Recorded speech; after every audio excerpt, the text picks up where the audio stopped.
यरमई हरदिया दुभ पातर है।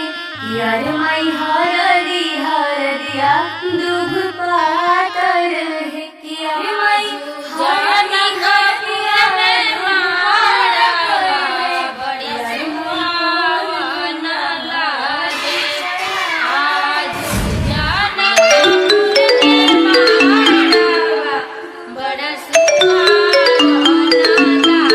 हेलो। हाँ हेलो। कहाँ बाड़ा? घरे बनी। अरे जल्दी आवा ना। अरे इतना जल्दी कब आ? हमरा ये सब कुछ नहीं सुने के, जल्दी आवा ना। अरे तो इतना घबराइल काहे बड़ू? हमरा जिंदगी और मौत के सवाल बा, प्लीज जल्दी आ जाना। ठीक बा आओ।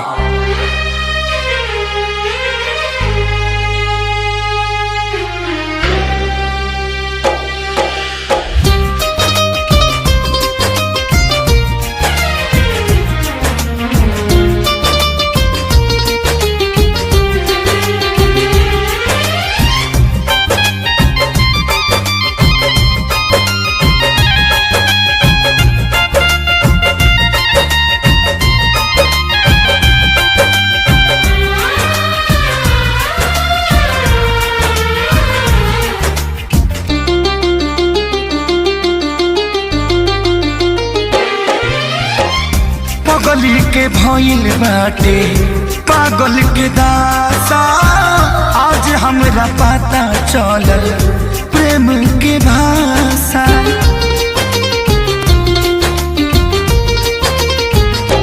हाँ पगली के भइल बाटे पागल के दासा, आज हमरा पता चलल प्रेम के भाषा। रोते रोते मिले हमसे आयल बड़ी, रोते रोते मिले हमसे आयल बड़ी। हमर जान आज हरदी से लटाइल बड़ी, हमर जान आज हरदी से लटाइल बड़ी।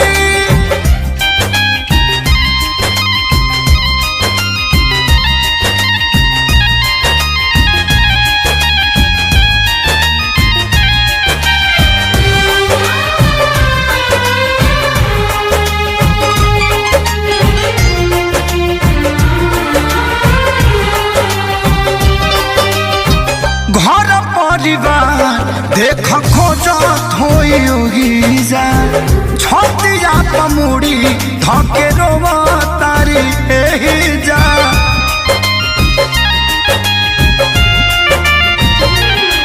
हथवा के मेहंदी मिटावेली इ तो हमरे के समझावेली। अखिया बाल राइल पागा लाइल बड़ी, अखिया बाल राइल पागा लाइल बड़ी। हमर जान आज हरद से लटाइल बड़ी, हमर जान आज हरद से लटाइल बड़ी।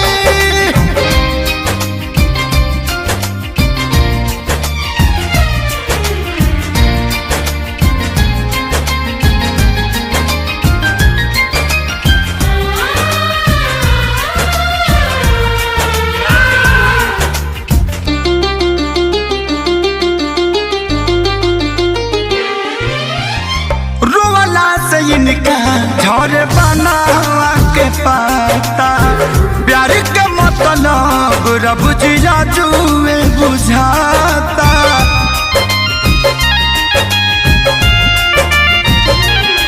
हम इनका से तनिको खफा नहीं खी, काहे की जान बेवफा नहीं खी। अखिलेश के खेसारी खाती भुलाइल बड़ी, अखिलेश के खेसारी खाती भुलाइल बड़ी। हमर जान आज हरद से लटाइल बड़ी, हमर जान आज हरद से लटाइल बड़ी। ए जा, हम तो के छोड़ के ना जाए। सुना, कुर्बानी के नाम ही तो प्यार होला, और प्रेमी से बढ़ के परिवार होला।